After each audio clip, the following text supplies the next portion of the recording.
back on the Zero Hour. I'm Richard RJ Eskow, and with us now is a good friend of mine, great guy, a fellow at the Campaign for America's Future. We both have fellowships there, which is how I first met him, and he is the editor of the Education Opportunity Network, or EON website.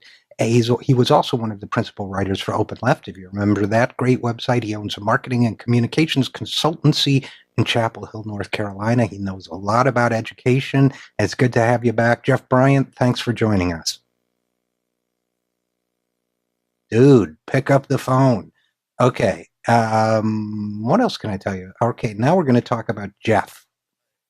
Okay, Jeff, you're lucky you got back on, because I was just about to tell out of school stories about you to fill time. Well, you'd have to make up some pretty wild stuff in order for that to be interesting. I have a good imagination. So I'm sure you do. So great to have you. Thanks for joining us. And listen, I was very interested in your latest piece, which mentioned that Salon's headline said that education has a shocking new enemy. They know how to write the headlines over there. But I guess one of the things that interested me, that could have been any number of people that you've written about recently, including the education secretary. But I'm interested in the role you've been uncovering that Bill Gates has played in education policy, which you really described as kind of transformative. So can you tell us a little bit about that? Yes, actually, there was a recent article in the Washington Post written by their education journalist named Lindsay Layton that laid out the effect that the Gates Foundation has had on education policy, and really an extraordinarily clear narrative. And the millions of dollars that Gates money has poured into the education arena has conditioned a lot of organizations' attitudes and opinions about policy. For instance, beginning back in 2000, the Gates Foundation, over a 6-year period, poured $2 billion into this idea of small schools. The idea was to break up schools that were troubled, large high schools in particular, break them up into smaller schools. Now, the idea was invented by Gates. There's no research that says that small schools necessarily work better than larger comprehensive high schools. And there's been a lot of sort of speculation about where Gates got the idea. But the most important thing to understand is that it was essentially a made-up agenda. Nevertheless, over 2,600 of these small schools rolled out across America, particularly in urban communities, including New York City. And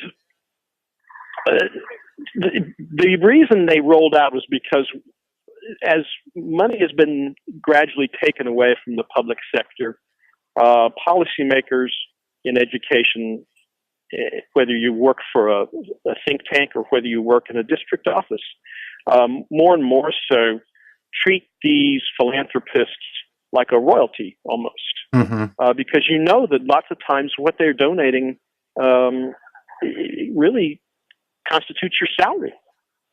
Right. And so you start to accept these ideas that these philanthropists like the Gates Foundation push across, even though, as I said, with the idea of small schools, there's no basis for it.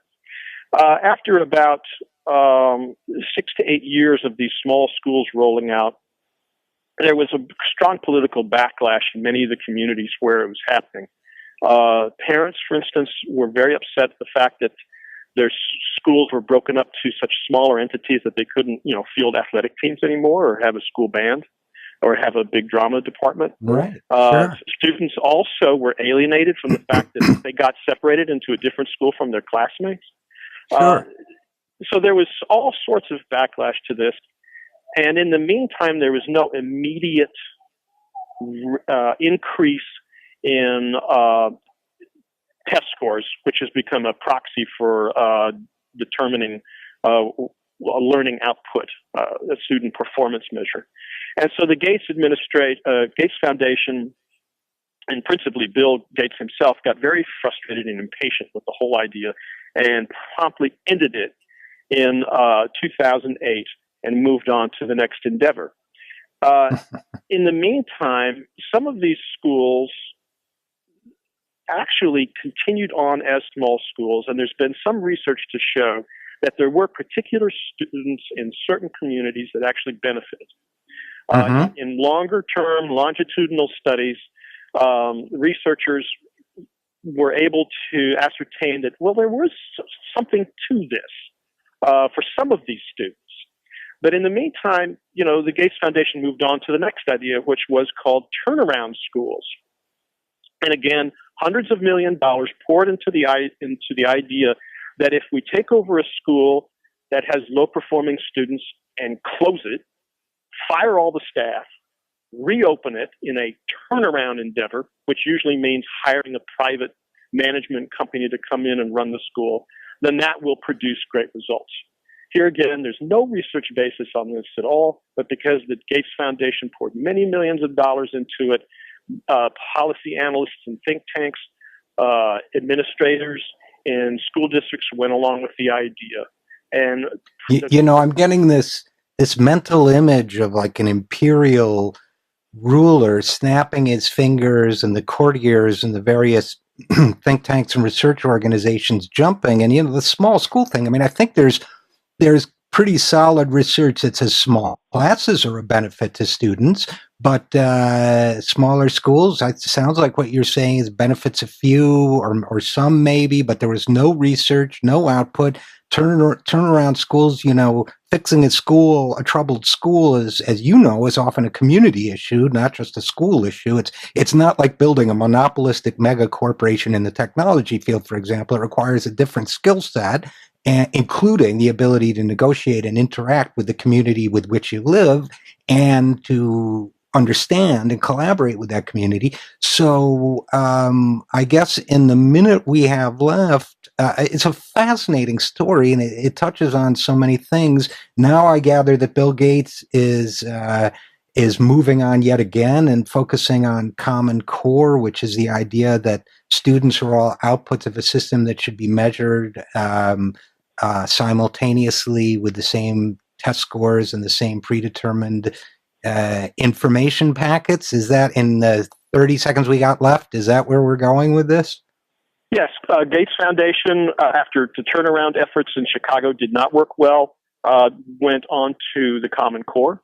And now we are seeing all sorts of negative consequences of that. Gates poured millions of dollars, hundreds of millions of dollars into that effort. And we're seeing severe pushback in many places around the country. I'm at the American Federation of Teachers conference today, where they are going to announce that, as far as they're concerned, if we're going to go forward with this, it's going to take substantial changes, and they want teachers to have some control of it. All right. Well, we're going to have to leave it there, but I'm picturing Bill Gates as that kid in the Twilight Zone episode who sent everybody to the cornfield. So good luck.